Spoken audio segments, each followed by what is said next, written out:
Hello guys, welcome to the Avis Tutors for Online Education. Please do subscribe and press the bell icon for more videos. Also do like and comments. बिस्मिल्लाहिर्रहमानिर्रहीम। आज की इस video में हम लोग start करने लगे हैं एक्सरसाइज नंबर 2.6 क्वेश्चन नंबर 1। अब इसमें हमारे पास इक्वेशंस हैं, डिवाइजर्स हैं। हम लोगों ने कहीं पे क्वोशंट फाइंड करना है, कहीं पे रिमाइंडर फाइंड करना है, कहीं पे हमें अननोन वैल्यूज़ बीच में इन्वॉल्व कर दी जाएंगी, हम लोगों ने वो फाइंड करनी है। अब इसमें डिफरेंट मेथड्स यूज़ किए जाएंगे। कभी सिंथेटिक डिवीजन है, वैसे इस पूरी एक्सरसाइज में सिंथेटिक डिवीजन है, आगे फैक्टर्स मेथड भी आ सकते हैं। अब हम चलेंगे सिर्फ सिंथेटिक डिवीजन के लिए। सिंथेटिक डिवीजन क्या होती है? एक तो हम लोगों ने नॉर्मल डिवीजन पढ़ी हुई है, जिस इस तरह डिवीजन अंदर रखते हैं, डिवाइज़र बाहर रखते हैं, क्वोशंट से डिवाइड करके एंड पे ज़ीरो आ जाता है। इधर भी डिवीजन में हम लोगों ने करना कुछ ऐसा ही है, लेकिन यहाँ पे डिवीजन लिखते किसी और तरह। आप लोगों ने शायद 9th क्लास में 8th क्लास में वो चीज़ डिवीजन पढ़ी और सिंथेटिक डिवीजन। इधर भी हम लोग वही बस काम करेंगे, सिमिलर है प्रीवियस क्लासेस के। बस यहाँ पे जो डिविडेंड होता है वो अंदर, डिवाइज़र बाहर आएगा। डिवाइज़र यहाँ पे क्या है? सिंपल x+1 है। हम यहाँ पे x+1 नहीं लिखेंगे, हमें डिवाइज़र खुद से बनाना पड़ेगा। अब डिवाइज़र बनाने के लिए हम लोगों को सबसे पहले क्या करना पड़ेगा? कंपेयर करना पड़ेगा। Compare the divisor. डिवाइज़र को किससे कंपेयर करना है? x माइनस ए से। x माइनस ए से हमेशा जो भी आगे डिवाइज़र होगा उसको कंपेयर करेंगे। x तो x से कैंसिल हो जाएगा, पीछे हमारे पास बचेगा minus A is equals to +1। यहाँ से हमें पता चल जाएगा a हमारा डिवाइज़र है, a का आंसर क्या बन रहा है? -1। यानी हमने इस पूरी को -1 से डिवाइड करना है। अब हमने इस पूरी को भी नहीं करना, इसके सिर्फ कोएफिशिएंट्स लिखने हैं। सिंथेटिक डिवीजन में हम लोग क्या लिखते हैं?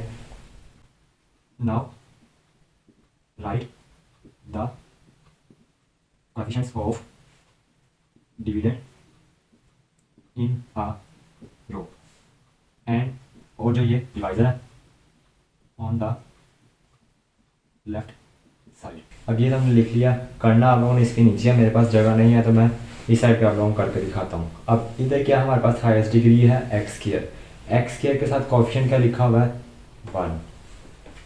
उसके बाद अगली डिग्री x होनी चाहिए। इधर x पड़ी हुई है, x का कोएफिशिएंट है +7। x के बाद अगला कांस्टेंट होना चाहिए, इधर कांस्टेंट भी पड़ा हुआ है, हम यहाँ पे लिखेंगे -1। अब अगर हमारे पास कोई ऐसा क्वेश्चन आ जाता है, हम यहाँ पे हमारे पास हाईएस्ट डिग्री बन रही होती है x स्क्वायर और कांस्टेंट लिखा होता है, यानी हमारे पास x वाली वैल्यू मिसिंग होती। तो हमने ऐसा नहीं था कि वो छोड़ देना था, हमने डायरेक्ट कांस्टेंट लिख देना। उसकी जगह पे जो सा मिसिंग है उसकी जगह पे हमने लाजमी 0 लिखना है। इधर मिसिंग नहीं था, यानी पैटर्न में चल रहे थे। जो हाईएस्ट पावर है, हाईएस्ट से कांस्टेंट तक हमने सारे देखने, बीच में कोई मिसिंग होता है उसकी जगह पे 0 लिखना है। अब इसमें कोई कंडीशन नहीं है कि हाईएस्ट पावर हमेशा स्क्वायर होगी या क्यूब होगी या क्या होगी। बस हाईएस्ट पावर जो भी इक्वेशन में आपको नज़र आएगी बस वही होगी। यानी यहाँ पे हमें x स्क्वायर नज़र आ रही है तो हाईएस्ट पावर x स्क्वायर ही है। अब डिवाइड करने के लिए हम लोगों को इस तरह लिखना पड़ेगा। अब डिवाइज़र जो कि -1 है वो हम लोगों ने लेफ़्ट साइड पर लिखना है। अब डिवाइड किस तरह करना है? सबसे पहला नंबर हमेशा एज इट इज़ नीचे आ जाता है।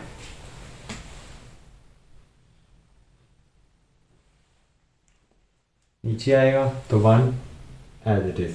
-1 ने 1 से मल्टीप्लाई होना है, -1 1 से मल्टीप्लाई होगा तो आंसर आता है -1, वो हमने इधर लिखना है। अब डिवीजन में वैसे तो हम लोग क्या करते हैं? माइनस करते हैं। इधर हम लोगों ने क्या करना है? प्लस। 7 -1, 7 -1 क्या होगा? 6। कर हम प्लस रहे हैं लेकिन बस वो क्या, साइंस की वजह से यहाँ पे माइनस है। अब -1 को 6 से मल्टीप्लाई करना है। -1 जब 6 से मल्टीप्लाई होगा तो आंसर आएगा हमारे पास -6। अब इन दोनों को प्लस करें तो -6 -1 क्या बनता है हमारे पास? -7। जो हमेशा हमारे पास लास्ट डिजिट होगा वो हमारे पास रिमाइंडर होगा और बाकी हमारे पास क्वोशंट होगा। अब क्वोशंट के लिए याद रखना है कि हमेशा क्वोशंट जो हमें मिलेगा वो हाईएस्ट डिग्री से 1 डिग्री कम होगा। यानी यहाँ पे हमारे पास लास्ट डिजिट 6 है तो मैं इसको एज अ कॉन्स्टेंट, फिर उससे आगे x 1x है तो मैं उसको ऐसे ही लिखूँगा। तो ये हमारे पास क्या है? क्वोशंट। इसको नाम दे दो QX is equal to x+6। और हम लोगों ने रिमाइंडर का भी बताना था, रिमाइंडर को r से डिनोट करते हैं। रिमाइंडर हमारे पास निकला है। इस तरह हमारा पार्ट 1 कंप्लीट हो गया। अब हम चलते हैं नेक्स्ट पार्ट की तरफ। नेक्स्ट पार्ट में हमारे पास हाईएस्ट पावर है क्यूब की, यानी अब हमारे पास बीच में चार टर्म्स होनी चाहिए थी, एक एक्स क्यूब, उसके बाद एक्स स्क्वायर और एक्स फिर कांस्टेंट। अब इसमें एक्स स्क्वायर की मिसिंग है, तो अभी जो मैं पिछले पार्ट में बात कर रहा था कि जब मिसिंग हो तो उसकी जगह पे हम 0 लिखेंगे। सबसे पहले हम लोग डिवाइजर की तरफ चलते हैं। डिवाइजर अब हमारे पास है x+3। x+3 को भी जब हम उसे कंपेयर करेंगे x माइनस ए से, तो हमारे पास माइनस ए बचेगा +3 के बराबर। माइनस का साइन उस साइड पे शिफ्ट कर देंगे तो हमारे पास डिवाइजर आ जाएगा -3।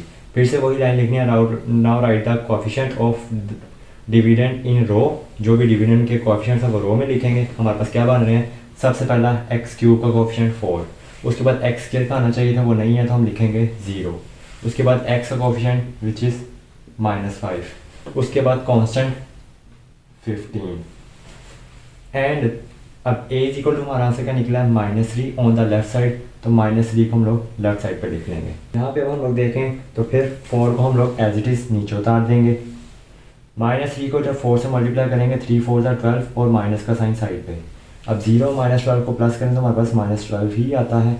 अब हमने -12 को 3 से मल्टीप्लाई करना है, -3 से, तो माइनस माइनस एक तो प्लस हो जाएगा और 12 3 36। अब 36 और -5 इन दोनों को जब हम सॉल्व करेंगे हमारे पास आंसर आएगा 31। अब सिमिलरली -3 को इससे भी मल्टीप्लाई करना है, माइनस प्लस, पहली बात तो माइनस आ जाएगा और 31 से मल्टीप्लाई होगा तो 93 आंसर। अब हम लोगों ने इसका रिमाइंडर निकालना है। रिमाइंडर हमारे पास निकल आता है एंड पे -78। फिर से क्वेश्चन में मैंने बताया था कि 8 डिग्री कम हो जाती है, यहाँ पे एक्स क्यूब था तो अब जो भी आएगा वो एक्स स्क्वायर का आएगा। तो हम यहाँ पे लिखते हैं 4x² -12x + 31।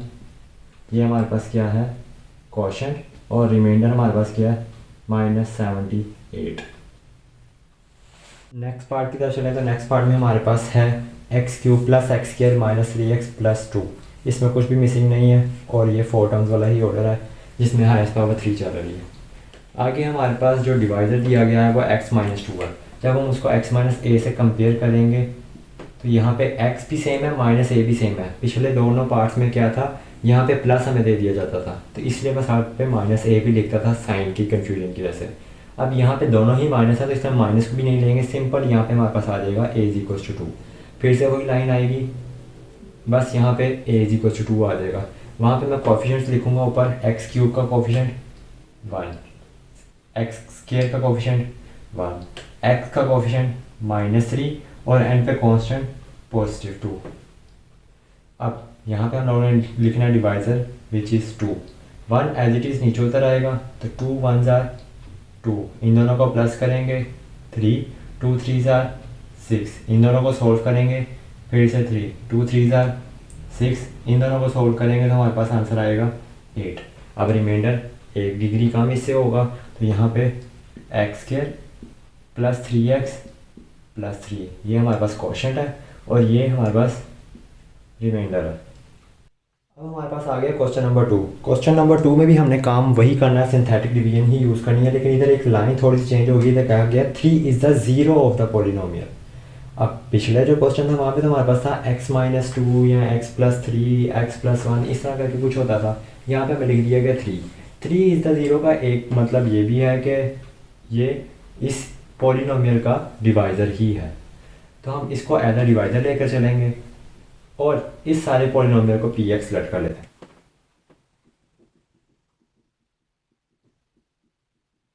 ये हमारे पास लट करने पॉलिनोमियल है एंड इट्स 0 इज 3। जो कि मतलब हमने उसको बस इसने चेंज किया, इसको px का नाम दे दिया।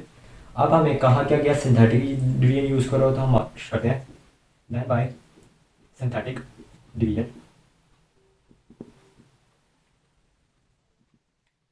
सिंथेटिक डिवीजन में हमारे पास क्या होगा, फिर से हम लोगों ने पॉलिनोमियल ही सबसे पहले पॉलिनोमियल के वही लिखने हैं कोएफिशिएंट्स।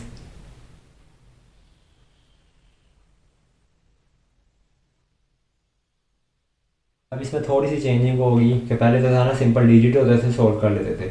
अब इसमें एच भी इन्वॉल्व हो गया तो उसकी वजह से हमें थोड़ी स्पेस भी ज़्यादा चाहिए होगी, इसलिए आप लोग जब ये लाइंस बनाए डिवीजन की तो उसको थोड़ा बड़ा करके बनाएं। अब डिवाइजर के तौर पर 3 तो साइड पे आ जाएगा, स्टार्ट में 2x³ का यहाँ पे आएगा 2, थोड़ा सा बड़ा करके लिख लेते हैं। उसके बाद यहाँ पे क्या है, -3h एक्स स्क्वायर का। आगे x का कोफिशिएंट नहीं है तो मैं x के कोफिशिएंट की जगह पे 0 और एंड पे कांस्टेंट है उसकी जगह पे 9 लिख लेता हूँ। अब यहाँ पे हमें पता है पहले डिजिट ने एज इट इज़ नीचे आना होता है, तो मैं उसको एज इट इज़ नीचे लिखूंगा 2। अब 3 2s आर 6 बनता है, मैं यहाँ पे लिख लूँगा। अब ये h वाली वैल्यू और ये कांस्टेंट वाली वैल्यू है, इसमें कभी भी ये गलती नहीं कर देनी कि -3 + 6 है तो +3h लिख दो, नहीं, ये h है और ये कांस्टेंट है तो ये कभी भी आपस में ऐड नहीं हो सकता, इनको कंबाइन करके लिख दिया जाएगा 3h + 6। अब यही 3 जब इससे मल्टीप्लाई होगा 3 3s आर 9h माइनस में +3 6 आर 18, ये नंबर आया। इसने 0 में ऐड होना, कोई चेंज नहीं आएगा, यही एज इट इज़ आ जाएगा। अब जब ये इससे मल्टीप्लाई होगा यहाँ पे लिखेंगे तो 3 9s आर -27h और 3 18s आर क्या होगा 54। अब हम क्या लिखेंगे, सिंपल इसको सोल्व करेंगे तो -27h तो एज इट इज़ आ जाएगा, +54 में +9 ऐड होगा तो ये बन जाएगा +63। वैसे तो ये हमारे पास क्या है रिमाइंडर, लेकिन अब उसने हमसे रिमाइंडर नहीं पूछा, हमें उसने कहा कि h की वैल्यू फाइंड करो। अब यहाँ पे हम लोग रिमाइंडर कैसे क्या यूज़ करेंगे, हम लिखेंगे कि जो हमारे पास रिमाइंडर है -27h + 63, ये जहाँ पे हमें डिवाइजर 0 दिया हुआ है उसकी वजह से हम रिमाइंडर इक्वल टू 0 लेंगे। Since 3 is the 0 of px, so remainder is equal to 0। अगर रिमाइंडर इक्वल टू 0 है तो उसका मतलब -27h + 63 इक्वल्स टू 0 है। -27h +63 उस साइड पे जाके -63 हो जाएगा, माइनस का साइन माइनस से काट जाएगा, इधर रहेगा h 63, 27 जो मल्टीप्लाई होता है इस साइड पे आके डिवाइड हो जाएगा। 9 3 27, 9 7 63, h इज इक्वल टू 7/3, ये हमारे पास आंसर आ जाएगा। नेक्स्ट पार्ट में कह रहे हैं कि 1 is the 0 of the polynomial this. अब पोलिनोमियल भी चेंज हो गई है और डिवाइजर भी चेंज हो गया।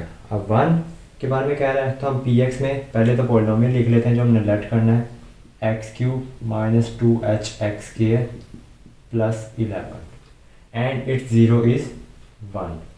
हमने सिंथेटिक डिवीजन करनी है, सिंथेटिक डिवीजन में इसके कोएफिशिएंट लिखेंगे, x³ का कोएफिशिएंट 1, x² का कोएफिशिएंट हमारे पास है -2h, आगे x कोएफिशिएंट फिर से नहीं है तो यहाँ पे 0 और कांस्टेंट की वजह से 11, डिवाइजर हमारे पास 1 है। अब 1 एज इट इज़ नीचे 1 1 से मल्टीप्लाई होगा तो 1 ही आएगा, यहाँ पे -2h + 1, अब 1 इससे मल्टीप्लाई होगा तो ये एज इट इज़ यहाँ पे आ जाएगा -2h + 1, इसमें 0 ऐड होने यानी कोई चेंज नहीं आना, वहीं वैसे फिर से इसने 1 से मल्टीप्लाई होना और यही यहीं पे आ जाएगा -2h + 1। अब -2h + 1 में +11 करेंगे तो आ जाएगा -2h + 12। अब रिमाइंडर हमारे पास क्या बना है -2h + 12। Since 1 is the 0 of the polynomial so remainder is equal to 0। Remainder equal to 0 इसका मतलब -2h + 12 इक्वल्स टू 0 है, तो -2h + 12 उस साइड पे जाके -12, माइनस माइनस से कटेगा, 2h is equals to 12, h is equals to 12/2, 2 1 2, 2 6 12, यहाँ से हमारे पास h का आंसर आ जाएगा विच इज़ 6। क्वेश्चन नंबर 2 के लास्ट पार्ट की तरफ चलें तो हमारे पास है -1 is the 0 of polynomial 2x³ + 5hx - 3। अब यहाँ पे हमारे पास x² वाला कोएफिशिएंट मिसिंग है, लेकिन पहले हम लेट कर लेते हैं कि जो हमें पॉलिनोमियल गिवन है वो px है और -1 इज इट्स 0। सिंथेटिक डिवीजन में तो इसके कोएफिशिएंट लिखेंगे, x³ वाला आ गया 2, x² मिसिंग है उसकी जगह पे 0, आगे x वाले की जगह पे 5h एंड कांस्टेंट की जगह पे -3। अब यहाँ पे आना है -1, 2 एज इट इज़ नीचे उतरेगा, -1 जब 2 से मल्टीप्लाई होगा तो आएगा -2, -2 और 0 क्या बनता है -2, -2 जब -1 से मल्टीप्लाई होगा तो आंसर आएगा -+ 2 1 2। सिंपल यहाँ पे क्या आ जाएगा 5h + 2। अब -1 जब इससे मल्टीप्लाई होगा इन दोनों के साइन चेंज कर देगा, -5h -2। अब -5h जैसा तो ऊपर कोई नहीं है तो -5h ही रह जाएगा, -2 -3 बन जाएगा -5। तो ये हमारे पास रिमाइंडर है, हम इधर लिख लेंगे -5h -5। अब since -1 is the zero of P X, so remainder is equal to zero. अब रिमाइंडर हमारे पास क्या था, -5h -5 equals to zero. -5h यहीं पे रहेगा, -5 दूसरी तरफ जाएगा तो बन जाएगा +5। अब h यहीं पे रहेगा, 5 ऊपर -5 नीचे, 5 से कट जाएगा, सिंपल ऊपर 1 नीचे -1। तो आंसर क्या बन गया, h इज इक्वल्स टू -1। अब हम चलते हैं क्वेश्चन नंबर 3 की तरफ। जिस तरह हम लोगों ने क्वेश्चन नंबर 2 किया, क्वेश्चन नंबर 2 में क्या था, सिर्फ एक अननोन नंबर था, वो हमने फाइंड करना होता था और उसके लिए हमें एक ही ज़ीरो दिया होता था, यानी एक डिवाइज़र दिया होता था। अब हम लोगों ने फिर से सिंथेटिक डिवीजन के मेथड से दो अननोन नंबर्स वैल्यू फाइंड करनी है, इसलिए दो हमारे पास फैक्टर्स दिए गए हैं। इधर दो जो फैक्टर दिए हैं उसका मतलब यही है कि वो दोनों अगर इस पॉलिनोमियल फैक्टर हैं तो इसका मतलब वो इस पॉलिनोमियल के ज़ीरो भी हैं।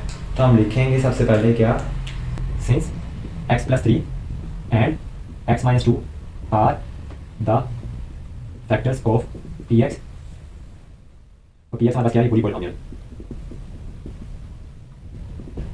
हम क्या कह सकते हैं, इनको हम लोगों ने x - a से कंपेयर करेंगे तो वैल्यू निकलेगी -3, और इसको जब हम कंपेयर करेंगे -a से तो वैल्यू निकलेगी 2। तो ये दोनों हमारे पास क्या होंगे, जीरोस ऑफ px। अब हम लोग सिंथेटिक डिवीजन स्टार्ट करने लगे। अब हमने सिंथेटिक डिवीजन भी दोनों के लिए अलग अलग दो दफा करनी है। Then by synthetic division, synthetic division में क्या होगा हमारे पास,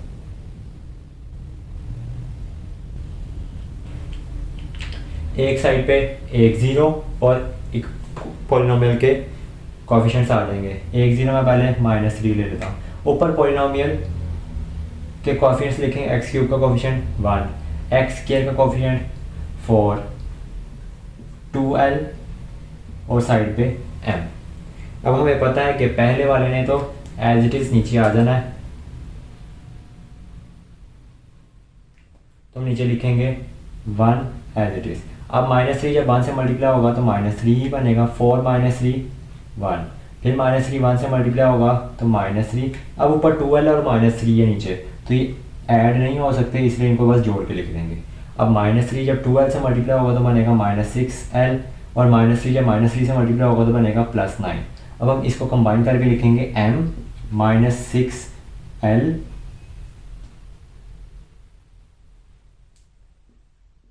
और +9। अभी के लिए हम लोग इसको यहीं पे देखते हैं कि हमारे पास ये क्या है, रिमाइंडर। और पिछली लाइन में हमने कहा था कि अगर -3 और 2 अगर ज़ीरोज़ हैं तो रिमाइंडर किसके बराबर होता है, ज़ीरो के। तो हम वहीं ये लाइन भी पूरी इधर दोबारा लिखेंगे, since -3 is the zero of px, then remainder जो भी है वो इक्वल्स टू ज़ीरो है। तो ये हमारे पास क्या है, m - 6l + 9 equals to zero. इसको मैं इक्वेशन 1 का नाम दे देता हूँ। अब हम लोगों ने जो काम सारा उसके लिए किया, अब हम क्या करेंगे 2 के लिए। दोबारा से हम लोग लिखेंगे 1 4 12 m।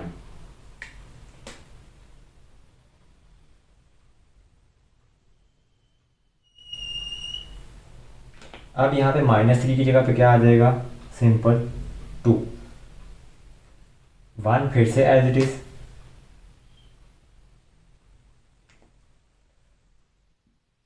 2 1 ज़ा 2, 6 बन जाएगा, 2 6 ज़ा 12। अब ये भी आपस में ऐड नहीं हो सकते, तो 2l + 12।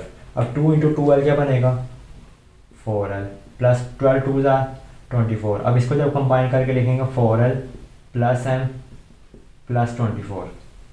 अब ये भी रिमाइंडर है, फिर से वही लाइन आएगी, since 2 is the zero of px, then r is equals to 0। तो रिमाइंडर हमारे पास क्या है, m + 4l + 24। तो इसको इक्वल्स टू 0 लिखेंगे। इसको मैं नाम दे देता हूँ, ये क्या है, इक्वेशन 2। अब हमने इक्वेशन 1 और 2 मैंने यहाँ पे लिख लिया, बाकी रेस कर दिए सारा। तो अब देखें तो हमारे पास एम एम सिमिलर है, एल एल साइन अपोजिट है लेकिन कोफिशिएंट डिफरेंट है। हम इसको कुछ भी करें तो हमें एक वैल्यू नहीं मिलेगी। लेकिन मैं अगर इन दोनों इक्वेशंस को आपस में सब्ट्रैक्ट करूँ तो इसके साइन चेंज हो जाएंगे, ये पॉजिटिव और ये नेगेटिव बनेगा, ये आपस में कट जाएगा तो हमें एक वेरिएबल मिल जाएगा। तो मैं इधर कर देता हूँ सब्ट्रैक्टिंग इक्वेशन 1 एंड 2। इक्वेशन 1 और 2 को सब्ट्रैक्ट करूँगा तो जो इस वाले सारे साइन चेंज हो जाएंगे, प्लस है माइनस हो जाएगा, प्लस माइनस। तो मेरे पास plus M minus M cut जाएगा, -6l -4l -10l +9 और -24 मेरे पास क्या आंसर आ जाएगा, -15 = 0। -10l इधर ही रहेगा, -15 दूसरी साइड पे जाके +15 बन जाएगा। l इधर ही रहने दूंगा, 15 ओवर -10, 5 2 10, 5 3 15। यहाँ से मुझे l की वैल्यू मिल जाएगी -3/2। अब इस l की वैल्यू को मैं इक्वेशन 1 या 2 में किसी में पुट कर लूँ तो मुझे n की वैल्यू मिल जाएगी। मैं इक्वेशन 1 में पुट कर लेता हूँ, putting value of l in 1। Equation 1 में पुट करूँगा m as it is -6 as it is, l की जगह पे क्या पुट कर दूँगा, -3/2, साइड पे +9 = 0। ये 2 1 2, 2 3 6, m -3 अंदर भी -3 +9 = 0, माइनस माइनस +3 3 9, साइड पे +9 = 0, +9 क्या होगा, 18 = 0। ये +18 उस साइड पे जाएगा, -18 बन जाएगा। इस तरह मेरे पास m की वैल्यू भी आ गई। पार्ट 2 की तरफ चलें। इस वीडियो में ये लास्ट पार्ट हम लोग करने लगे हैं, लास्ट क्वेश्चन का, मतलब क्वेश्चन एक्सरसाइज का लास्ट क्वेश्चन, ये इस वीडियो का लास्ट क्वेश्चन है, क्वेश्चन नंबर 3 का पार्ट 2 करने लगे हैं। अब जहाँ पे हमारे पास x-1 और x+1 आए हैं, हम कहेंगे ये क्या है, फैक्टर है, तो फैक्टर हमारे पास क्या है, ज़ीरोज़ होते हैं। मैं तो लिखूँगा x-1 x+1, since x-1 and x+1 are the factors of polynomial. अब हमारे पास पॉलिनोमियल भी चेंज हो गई है, x³ -3l x² +2m x +6। इस वजह से जब हम इसको कंपेयर करेंगे x - a से तो ये हमारे पास आंसर देगा 1 और -1। तो हम कहेंगे 1 और -1 ज़ीरोज़ बन जाएंगे px के। सिंथेटिक डिवीजन यूज़ करने लगे हैं। सिंथेटिक डिवीजन यूज़ करते वक्त हमारे पास क्या होगा कि हम लोग पहले पॉलिनोमियल के कोएफिशिएंट्स लिखेंगे। x³ का कोएफिशिएंट है 1, x का कोएफिशिएंट है -3l, आगे x का कोएफिशिएंट है 2m, x³ x² x and पे कांस्टेंट। पहले डिवाइड हम लोग कर रहे हैं 1 से, ऊपर 1 नीचे से एज इट इज़ आ गया, 1 1 1। अब जब हम इन दोनों को ऐड करेंगे तो एक एल वाली टर्म है और एक कांस्टेंट है, तो ये आपस में ऐड नहीं हो सकते, इसलिए जॉइंटली लिखे जाएंगे। 1 से मल्टीप्लाई होने के बाद ये एज इट इज़ इधर ऐसे ही आ जाएगा। अब इसको नीचे कैसे लिखेंगे, पहले 2m -3l +1, क्योंकि ये अब m वाली टर्म है, ये l है और ये तीनों ही अलग अलग डिफरेंट टर्म्स हैं, ये आपस में ऐड नहीं हो सकती। अब ये भी सारा कुछ जब 1 से मल्टीप्लाई होगा तो ये भी एज इट इज़ आएगा।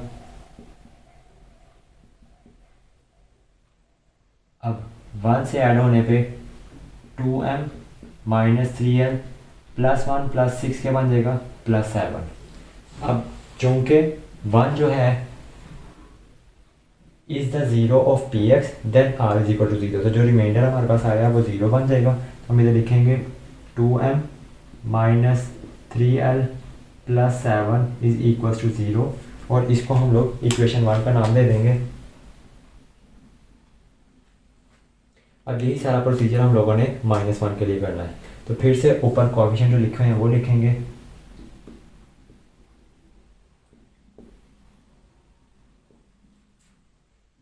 अब इधर -1 है, 1 जब एज इट इज़ आएगा तो हम इधर लिखेंगे -1। अब नीचे -3l -1, अब जब माइनस से मल्टीप्लाई होगा तो सिर्फ साइन चेंज हो जाएंगे, जो दोनों नेगेटिव साइन है दोनों पॉजिटिव बन जाएंगे। अब इधर 2m +3l +1, माइनस से मल्टीप्लाई होने पे -1 से जब इसको मल्टीप्लाई करेंगे सब के साइन चेंज कर देंगे, लिखेंगे -2m -3l -1। फर्दर सॉल्व होने पे हमारे पास क्या आएगा, -2m as it is, -3l as it is, -1 + 6 क्या बनेगा, +5। अब हमारे पास -1 भी ज़ीरो है पी एक्स का, तो रिमाइंडर जब ज़ीरो लिखेंगे तो यहाँ पे हमारे पास बनेगा -2m -3l -1 = 0। और इसको हम नाम दे देंगे कि ये हमारे पास क्या है, इक्वेशन 2। अब हम इक्वेशन 1 और इक्वेशन 2 को यूज़ करेंगे। अब जैसा कि मेरे पास इक्वेशन 1 और इक्वेशन 2 में ये पॉजिटिव 2m है, ये नेगेटिव 2m है, यानी मैं सिंपल इन दोनों इक्वेशंस को ऐड कर लूँ तो ये +2m -2m कट जाएगा, तो हमारे पास l की वैल्यू निकल आएगी। तो मैं अब इनको ऐड करने लगा हूँ।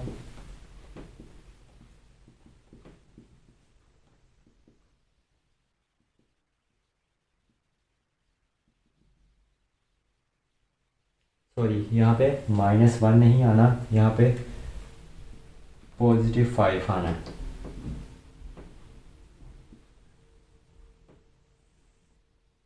अब +2m -2m कट गया, -3l हमारे पास क्या आ जाएगा, -6l, और +7 + 5 आ जाएगा, +12 = 0।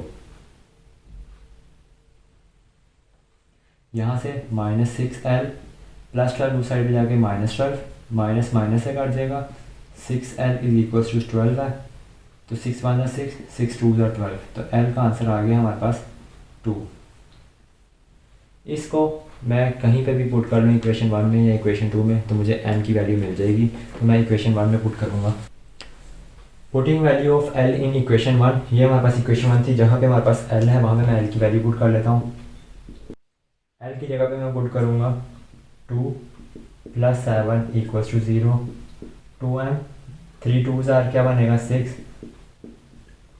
+7 - 6 मुझे आंसर क्या देगा, +1 = 0, 2m +1 इस साइड पे जाएगा, -1 बनेगा, इधर रहेगा खाली m, -1 2 साइड पे जाके डिवाइड हो जाएगा, तो यहाँ पे हमारे पास m का भी आंसर निकल आया।